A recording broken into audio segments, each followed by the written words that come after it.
মানিকগঞ্জ শহরের ভিতর দিয়ে বয়ে যাওয়া খাল খনন ও শোভাবর্ধনের কাজের অগ্রগতি অবশেষে দৃশ্যমান হয়েছে।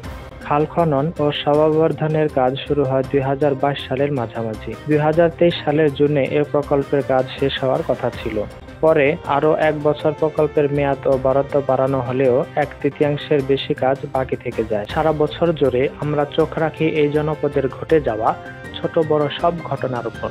আমাদের চ্যানেলে সাবস্ক্রাইব করে মানিকগঞ্জের আপডেট জেনে নিন, যা হয়তো জাতীয় মিডিয়াতে পাবেন না। প্রকল্পটির কাজ দ্রুত শেষ করতে ঠিকাদারি প্রতিষ্ঠানকে চিঠি দিয়েছে পৌর কর্তৃপক্ষ। এর আগে কাজ শেষ না করে ঠিকাদার লাপাত্তা হওয়ায় প্রকল্পের কাজ কবে সম্পন্ন হবে তা নিয়ে অনিশ্চয়তা দেখা দেয়। ২০০৮ থেকে ২০১২ সাল পর্যন্ত খালটি খনন ও সৌন্দর্য বর্ধনে ১৮,২৫,৬৩,০০০ টাকা ব্যয় করা হয়।